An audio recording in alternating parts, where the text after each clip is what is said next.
In today's episode, we're going to be discussing the similarities between the modern day NSX and the rumored C8 Grand Sport.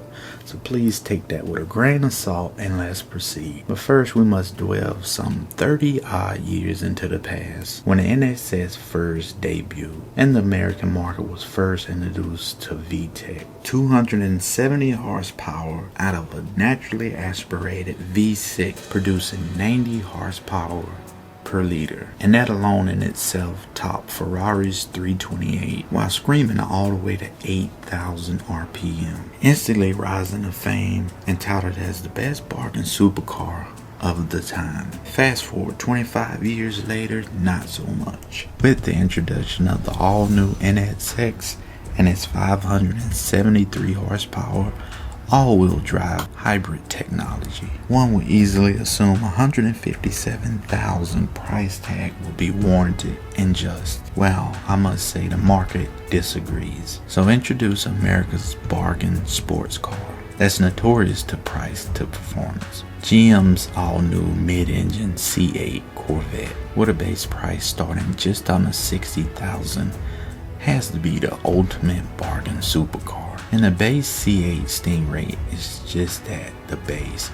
There are several other variants proposed to come. So let's take a quick look at the possible different variants. We'll focus mainly on the C8 Grand Sport, rumored to have 600 horsepower and 500 foot-pounds of torque. It's also rumored to be all-wheel drive. It's believed to use the technology from the C8 top variant, the Zora. And I feel if this rumored C8 Grand Sport variant and its specs comes to fruition, that it indeed will be the bargain of the century. And the similarities I have between these two modern day supercars, in my opinion, comes all in the package and technologies. The NSX has 573 horsepower. The rumored C8 has 600 horsepower.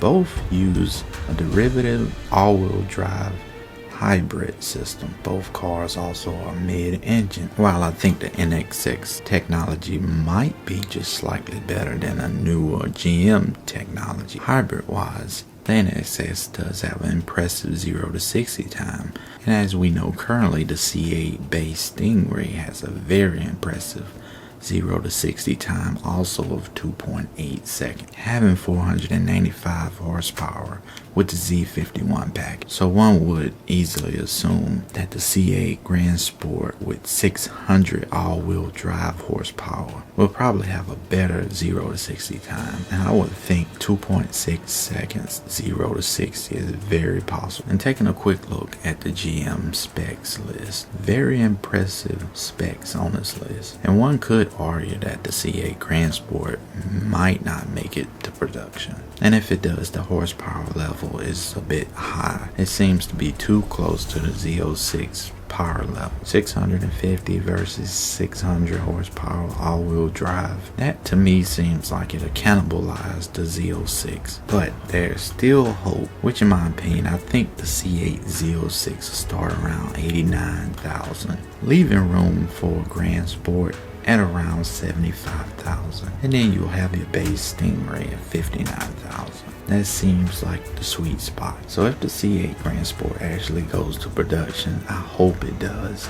I think it's the best bargain of the century, kind of like the original NSX when it debuted in 1990. And again, if it does come to production, 600 all-wheel horsepower, it just seems unbelievable versus a 650 horsepower CO6 variant. If not, I can see somewhere the Grand Sport having maybe 550 to 575 horsepower. And I also predict that the Grand Sport will probably come in around 75,000, leaving the C8 Z06 at 89,000, Grand Sport at 75,000, and the base model Stingray at 59,000. That's right around a $15,000 buffer between the two different variants. Seems plausible to me. And with the NSX coming in at 157,000 versus 75,000 for the same performance, No brainer. In my opinion, that's what Acura should have did with this NSX when it debuted. Somewhere around 70 to 85K for it, and it would have sold out. So what are your thoughts? Do you think the C8 Grand Sport will have 600 all-wheel drive